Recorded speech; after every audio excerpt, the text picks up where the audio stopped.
यहाँ पर कौन ऐसा बैठा है, पूरे धरती पर कौन ऐसा होगा जो कह दे कि मैं अभी सो रहा हूं या अभी बोल रहा हूं, अगले सेकंड, अगले मिनट या अगले दिन में जीवित रहूंगा? कोई कह सकता है? लेकिन राजा परीक्षित ने कहा अपनी पत्नी से कि देवी, मैं आज से 6 दिन तक नहीं मरूंगा, सप्तम दिवस में मेरी मृत्यु होगी। सप्तम दिवस के पहले नहीं होगी। क्यों? संत महात्माओं का श्राप रूपी वो आशीर्वचन मिल गया है।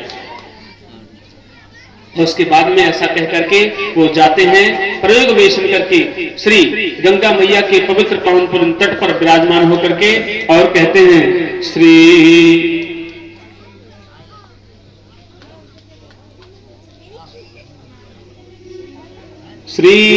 सुखदेव आगमन प्रतीक्षः श्री देवर्षि राजन प्रयोग वेशम तत्क्षणः महाकुंभम साधुषः।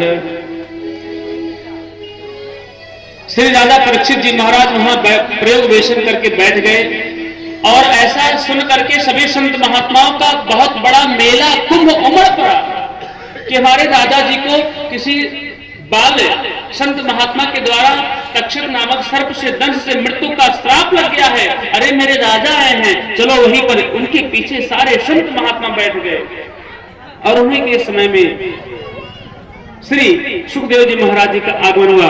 बोले श्री सुखदेव जी महाराज की, वेद व्यास महाराज की, श्री यज्ञ नारायण भगवान की।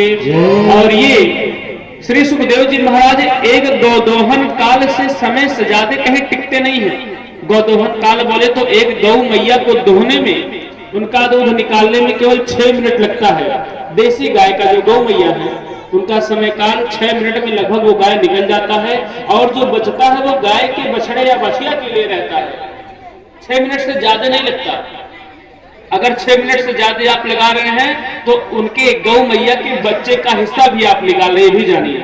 गौ दोहन का समय है, और जो सफेद वाली गौ मैया है वो ये जर्सी और ये सब नहीं। गोदोहन काल तक यानी कि 6 मिनट तक ही श्री सुखदेव जी महाराज कहीं पर विराजमान रहते हैं।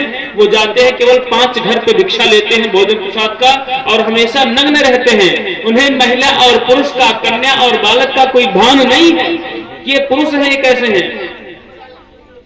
और उसके बाद में वहां नग्न होकर के विराजमान होते हैं, और उसके बाद में वहां पर राजा परीक्षित चरण पकड़ के कहते हैं, राजा परीक्षित बहुत चतुर हैं, भगवान के भक्त हैं। वो उन्होंने तुरंत प्रश्न किया कि प्रभु, अतिशीघ्र मरने वाले व्यक्ति को क्या करना चाहिए?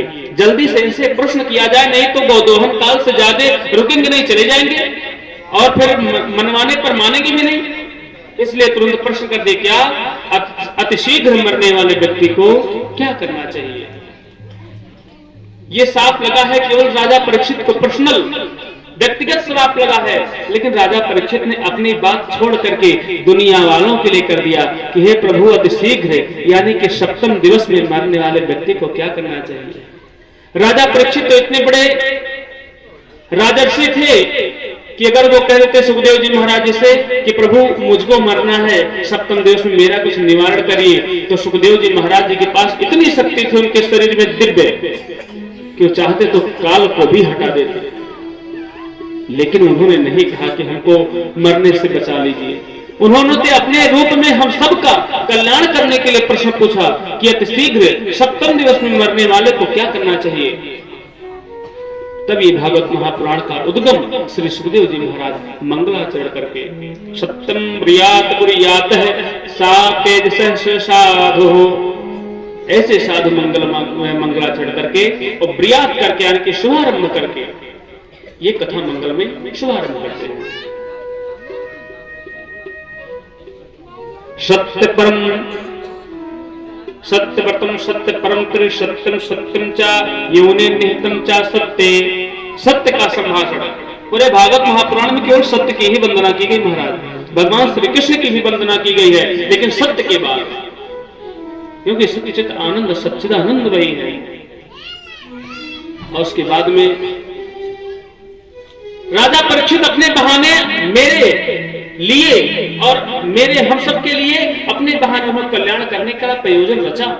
वास्तव में राजा परीक्षित को ही केवल सप्तम दिवस में ही सर्पदंश से मृत्यु का काल भय नहीं है, हम सबको है। हम सबको कब से मरना है? शनिवार से लेकर के रविवार तक और सोमवार से लेकर के रविवार तक सर्कल में जो आपका 7 डेज है, सप्तम दिवस है, एक सप्ताह है, 7 दिन के अंदर ही हम लोगों की मृत्यु निश्चित तय है। 8वां दिन नहीं लगेगा बंधु माताओं। ये बात सत्य है कि नहीं है?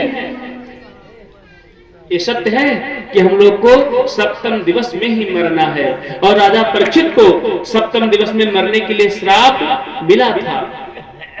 इसलिए पूरे जग कल्याण के लिए श्री सुखदेव जी महाराज जी से प्रश्न करते हैं कि प्रभु क्या किया जाए। तब ये भागवत कथा श्रवण कराते हैं।